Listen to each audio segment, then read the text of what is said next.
We have the co-founder of Hackerspace.sg, Justin Lee, from Astroscale, Nobu Okada, from Garuda Robotics, Jiin, and from Movel AI, Abishek Gupta. Can we have a round of applause, please?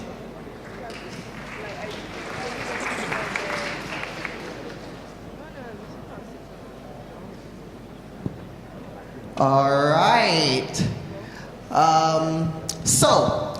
Today is just going to be, this discussion is going to be a little bit about robotics, about a little bit about automation, and what the past, the present, and the future is going to be. So before we start, I'd like each one of the panelists to give a quick introduction of yourself, what you do, and why you do it, why is it exciting, what makes you so passionate about that, okay?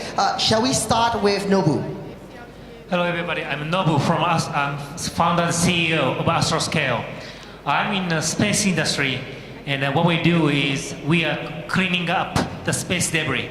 So garbage is flying around the space. Why we need to do this? Because actually the space debris is now hitting the operating satellites, so we have to remove them to make sure space is sustainable. And you're based in Singapore, right? Yeah, Singapore headquartered. Are you the, so is there any other competitors, or are you just the only company that does We are the only company in the world who do the waste management in space. Wow, very much like Guardians of the Galaxy, isn't it? All right, and next we have Jiin. Could you tell us a little bit more about yourself and what you do? I'm Jiin from CTO of Garuda Robotics. So we put drones to work primarily by capturing and analyzing data. We serve very specifically agriculture sector, especially in our regions like Southeast Asia, crops like palm oil, rice, etc. We also do a bit of infrastructure inspection for telco and other infrastructures, as well as some security as well. So our focus is to help the enterprises grow their robotics arm to put the robots to their benefits. But there's so many UAVs companies in Singapore and across the world, right? Like, and not only that, we were just discussing just now before this session. Have you even launched in Singapore? How far are we to see UAV in Singapore? I think drones has been exciting for many years, and it has been people have been saying, oh, it's coming, but you still don't walk out of Marina Bay Sands and see the whole sky dotted with drones yet, right? So I think there's a lot of good work that's being done by both the government agencies in Singapore as well as the region.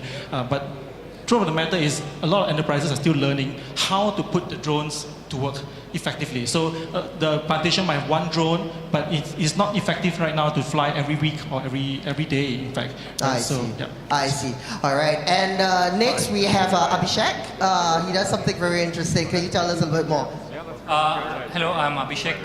I'm the co-founder of Movel AI. We are the next generation of robot navigation software, as in, if you see, robots have been around for quite a while now, but they have not really penetrated into the market as they would. If they would have been, you would be seeing a lot of robots here. The main problem is they are not being able to navigate properly, and that is what we are here to solve. We provide the navigation solutions for the robots so that they are able to move in those locations which they were not previously able to do that. So you're basically the brains, the eyes and the brains and the decision making in order to make the robot move and basically figure out where to go and so on and so forth, right? So why do something like this? Because, you know? I mean, you need, the robots have been around for a while, and to make robots to really help you out, you need them to perform the task which they were supposed to perform. Say suppose if a robot is in a hospital and there's a patient waiting for a medicine. You don't want the robot to stuck and not able to navigate to the patient while he's waiting for a medicine. So that is where we come into picture. All right, great. So let's start with the discussion then. So essentially, robots has been around for many, many years since the industrialization age in when was the industrialization? Well, back in the 19XX, right? And you know, that's how it revolutionized the whole industry to create and stuff like that. So from there, we've evolved a lot in terms from increasing the amount of work that they do and so on and so forth, right? So right now, many, many years later, how far have we gone from just manufacturing, automation of the manufacturing to today's day and age, you know, in terms of robotics, right?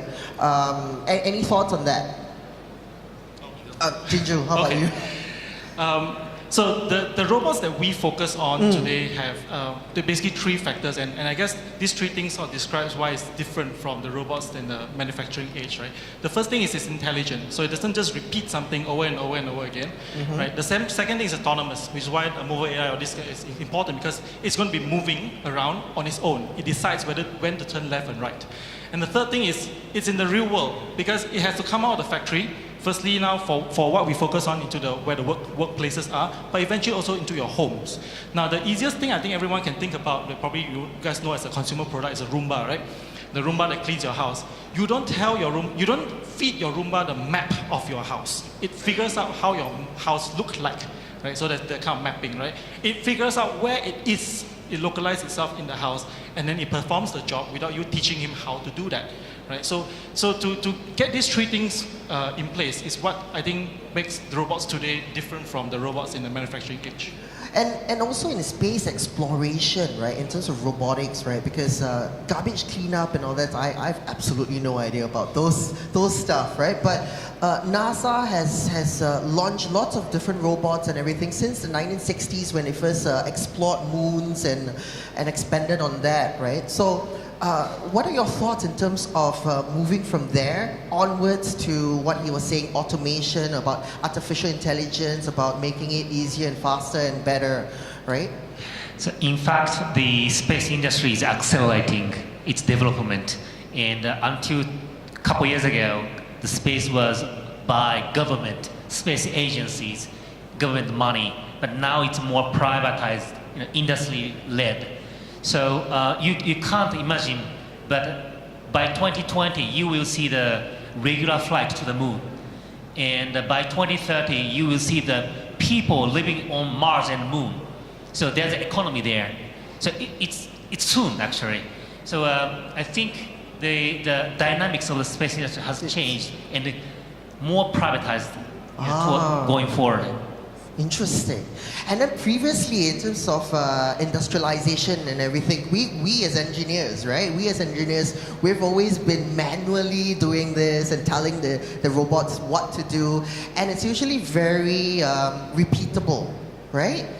So coming from there, in terms of from the software part of it, how would you see from the past to now the difference and evolution, and what are we going to see hopefully what we have in terms of technology? Sure. As you mentioned, like the industrial revolution, the first robot was by KUKA in 1973, I guess, and they had this industrial automation robot which was picking up things and putting somewhere else, but that was manually controlled. Now things have moved toward automation, as in because of the improvement in computer vision and artificial intelligence, the robot are able to sense which objects they have to pick right now, and that has moved. That is about industry. But if you look at apart from industries, robots have come into household in like there have been increasing numbers of robots being used in households or service industry. So if you go to few restaurants in Singapore, they have robots which will bring you foods. So that's how the robotic industry has been changing over the time. Interesting. So coming to the present and today's day and age, right? We see a lot of robots taking over a lot of the menial tasks and whatnot. So what are some of the key factors that actually brought about this change in adoption of robotics, in the increase in terms of the evolution of robotics? What are some of the key driving factors that started this? Maybe Jinju?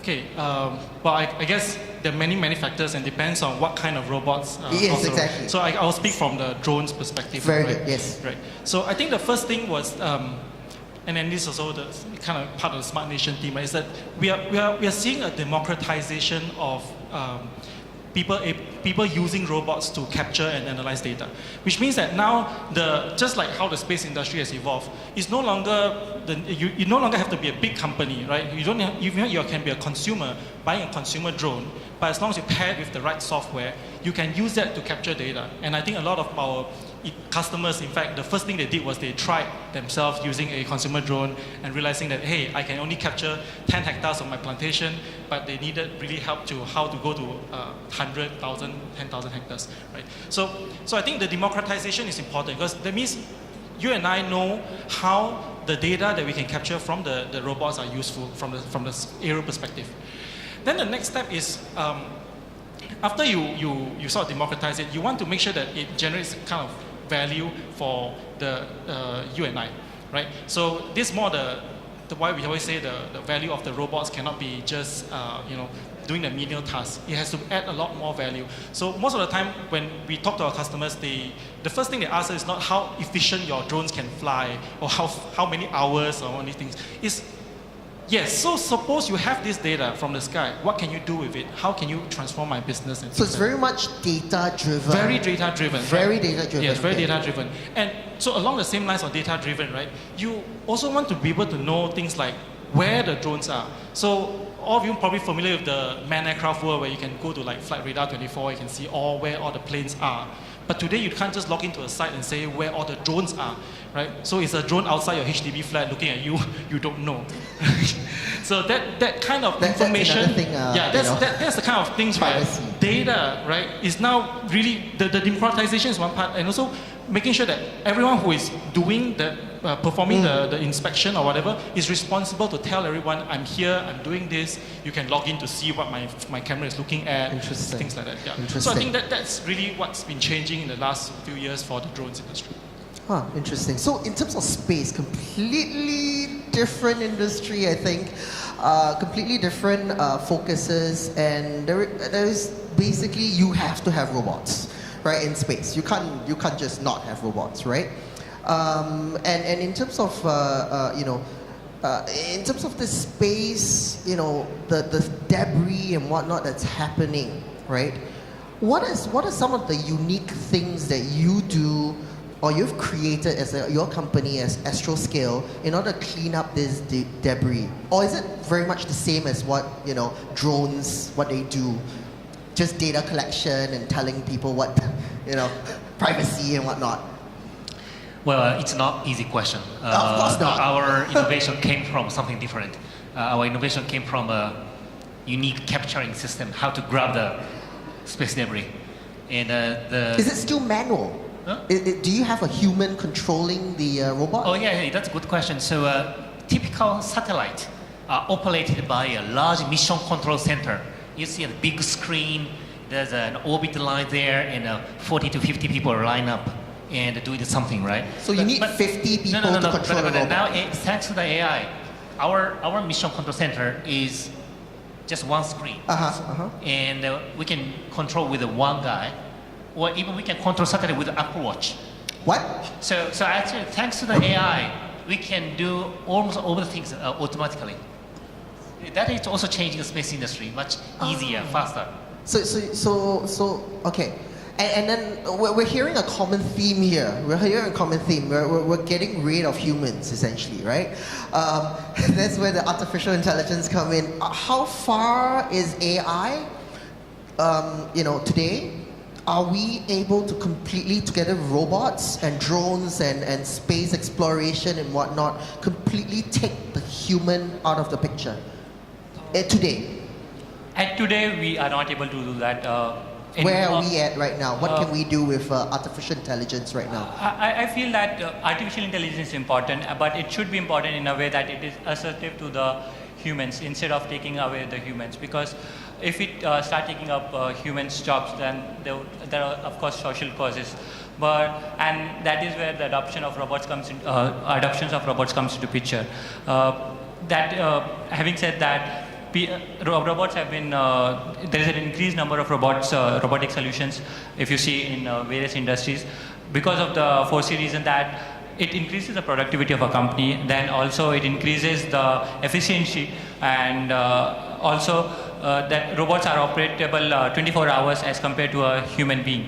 But as you mentioned that there might be a situation where they would take human jobs, but to look at other way, to make this type of robots also, you need human beings to develop this. So they are creating jobs instead of taking away jobs. So I think the time has come, like instead of looking robots as a threat, we should look at robots as an opportunity where we work with robots instead of saying that these would take our jobs. All right. So to segue into talking about the future. I think that's where the excitement is, and I do really want to spend a lot of time on this, right? Where do you see the future for robotics, right? We've gone from the beginning stages where it helps automate certain things. We've brought it forward to the present where it actually does a little bit more by itself, taking a little bit of the human factor out of it. What's the future? Let's start with space, because that's really futuristic. Talking about maybe your main question is whether automation will kick out the people. Maybe. Anyway, but in space industry it's different, because thanks to the AI, IoT, 3D printer, these kind of new technologies, space industry is accelerating, and all the costs are getting less and less. Wait, So- what do you mean by 3D printing is helping space exploration? Yeah, it's a much easier. How is that doing? How do they now do we it? can do the 3D printing for metals, right? Okay. We're using that actually. Ah, okay. It's much cheaper than pressure cutting. Right, okay, got it. Anyway, so that will grow the industry in total, which means more and more labor market is, more and more people are coming to the labor market in space industry. So space industry is one of the very growing market in the world right now. Really? Yeah. But you're still the only company that does garbage collection in Garbage space. collection is only myself, but in total, like launch industry, satellite industry. So you would see that space industry would slowly privatize, and more companies would find different areas to focus on. And Right. So last 5 years, we saw more than 1,000 space ventures came up actually in the world. So are you telling officially in InnoFest that space industry is the future? Or one of the futures, the growing market? It's not only Earth. We can live on the moon and the Mars. How come? So for all you startups out there, all you guys with the ideas, get into space. You can do the drones on the Mars. And, If you go to Mars, please remember Drones me. on Mars. Please bring me to Mars. no. We need drones on the Mars actually. Yes. The things that is actually going around Mars is drones, right? I mean, the rovers and all this, they're not flying drones, they're the autonomous rolling. Maybe floating in space or something like that. Yes, but I would imagine they'll be using the same technology, some sort of other. Yeah, very interesting. So for all you guys out there, think about how you can augment and improve and create a startup in the space industry. That's a really blue ocean kind of industry right now, right? It's still blue. Please come Still in. blue. Please come in. There we go. And drones, been around for ages. What's next? I'm bored with drones now. Right. Now that he talked about Right. space, I'm going in there, man. Yeah. So that's the thing. If we are bored of drones as a consumer product, we have not explored drones as really taking over the really hard jobs like climbing towers or just walking large fields. So I think there's still a lot of work to be done there. Also, increasingly, I think along the same lines, you guys talked about jobs, right? Well, I was reading this morning on the Mayday news. Minister Lim Swee Say was saying that it's not about jobs going away, it's the new skills are not coming up quickly. So one of the biggest challenge for drones, for us to deploy them across board, for you to do all sorts of work, is actually having drone expertise in all sorts of organization. Right? So imagine a plantation company, or imagine a infrastructure company. All these people who are traditionally maybe say RF engineers or infrastructure facilities management, now they all need to learn how to fly, operate, or even evaluating which drone company to work with was a big challenge for them. Where do you see robotics in which industry would be beneficial for them, or there's Every opportunity? industry. Every industry. I think the Could you name a few industries? Right, so the hardest thing is really to imagine the right use case, right? So let me share some of the use cases that people traditionally don't think about, right? I mean, this is a common story that we've been telling, which is about fighting dengue, right? So in Singapore, actually, one of the biggest thing is the NEA, the National Environment Agency, actually goes around catching people who has puddles of water that will be growing mosquitoes, right? Hackerspace, we have. You have a lot of. Please don't say in public forum. So think about that. How many of your roof gutters, right, whether you've landed houses or industrial buildings, how many of you actually go to the roof to check if there are puddles of water that is stagnant, right? And one of the biggest challenges they had before this was to enter the building, go climb through the cat ladders to the roof to find out if the puddles of waters are there. And if they are indeed there, they need to drop these larvicides where it will dissolve in the water and kill the larvae before they develop into mosquitoes. So one of the simplest things they asked us to do was just to custom build a simple drone which actually drops this larvicide. So nowadays, if you go around, you might see NEA officers flying drones. That's their number. The first thing they do, they go around the estate, they fly the drone and look at all your rooftops and all your roof gutters for puddles of water. And if they notice the puddle of water has been there for some time, and the rain has stopped like maybe 6 hours ago and the puddle of water is still there, they will straight away drop the larvicide before they even send you a saman. Right? So that's the kind of new use cases that was not figured out in the past. So creating something new, the new application of the drone is something that I think every industry and every vertical need to consider. So do you think we're there yet, or there's still a lot more to consider? Some industries are faster than others. Okay. Yeah. Okay. Interesting. And then in terms of artificial intelligence and navigation, right? There is a lot of work being done by the big companies in terms of AI. Do you see AI in future actually becoming like Terminator? You know, like killing people and taking over our lives and managing us as humans rather than we controlling them? I don't think that would happen in near future because basically for the two reasons. One is the kind of robots which we are developing are still being controlled. Secondly, the intelligence level is not that haven't reached that stage where they would be able to dominate the world. So I don't think that stage has come yet. But there would be a time where the humanoids would be sitting right in front of us, listening like us as you are doing, and they would be learning from what the knowledge which we are sharing right now. Interesting. And we were discussing a little bit, right, why you actually went into the AI space of robotics rather than building your own robots and whatnot. Can you tell me why you actually moved into artificial intelligence, self-navigating and whatnot as a platform? Okay, so previous to Movel AI, I was part of a hardware robotics company, and we started designing hardware robots for education for a university in Singapore. The problem with that is that if you start designing hardware, sooner or later other hardware companies would eat you up because you're... So basically he's saying that your company, Garuda, will be eaten up by a Chinese company. If we focus on hardware, I guess that's what he's saying. Yeah. but we are not. Is that right? trying to get them as a customer. All right. So I mean, for the startups out there or thinking about robotics, right? Would you recommend them to go? Let's start from Abishek. Would you recommend them to actually look into robotics or look at the software part of it? Because there are a few components to it, right? I mean, the hardware is still a long challenge to reach, but I think the way to go for the improvement in the hardware domain has been done for past 40 years. Robots hardware has been around for since 1970, so it's about more than 50 years run right now. But the software which has been recently started developing in last 8 years or so, and if I think we have reached a hardware level where it would be saturated really soon. So we need to look into solutions where we can change it in the application layer. So what do I mean by the application layer is that if even using the same hardware, the application of the robot can be different. The same robot can be used in a restaurant, or a same robot can be used in a hospital. Jinju, you built your own hardware and software, right? Yeah, we do full stack. Yeah. So is that the way to go for robotics? For now, at least for drones, I think that's really the way to go, right? You wouldn't.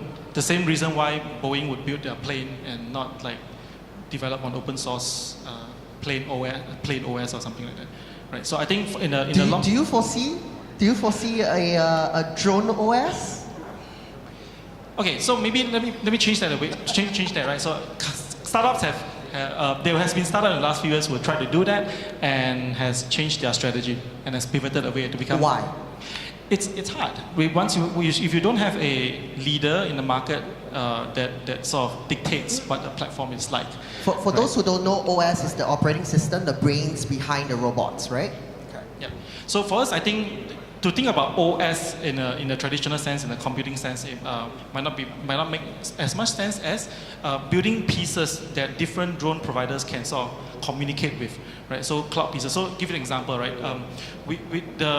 For us, the near future, the most important piece of technology we're trying to build is what we call BVLOS, or Beyond Visual Line of Sight flights, right? So to enable Beyond Visual Line of Sight, most of the providers in the world has been focusing on long-range flight. So you have to fly like 10 click, 20 click away. You can't really see the drone. You need a way to communicate with it.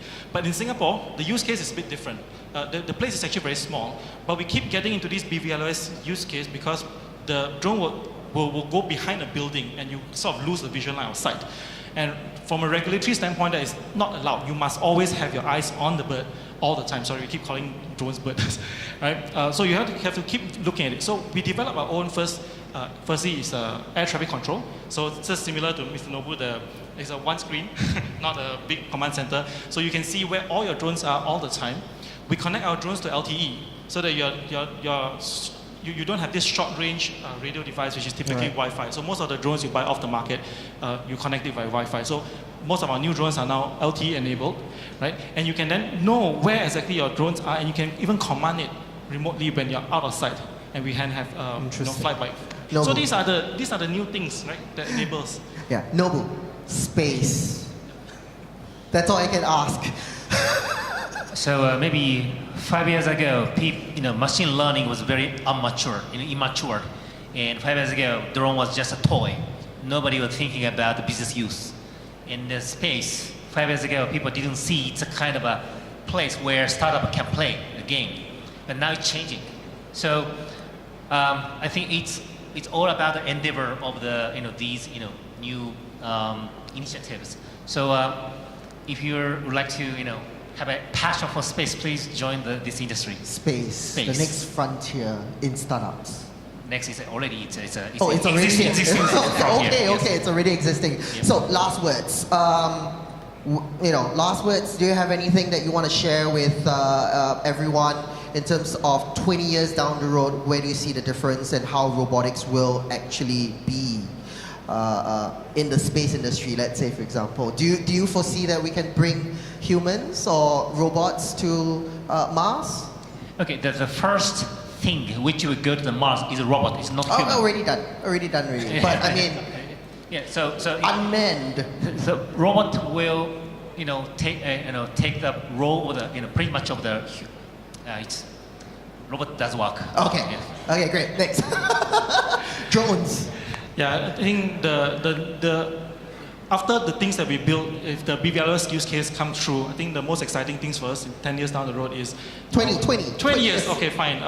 Will we see drones flying around in the skies like a common? Why can't every HDB rooftop be a helicopter pad for your delivery, right? Why can't Red Mud fly drones, right? That kind of thing. Why can't we have ambulance? They will bring you straight to hospital. And ambulance? Yeah, why not? Yeah, Yihang in China built a drone. I guess the NUS kids, I should say, the NUS students built a drone outside, if you can see, that can carry a person, right? So why can't you just bring the guy to hospital? Okay. Right? AI, 20 years down for robotics. I think after 20 years, there will be no Justin sitting here doing the moderation. There will be a human doing the moderation.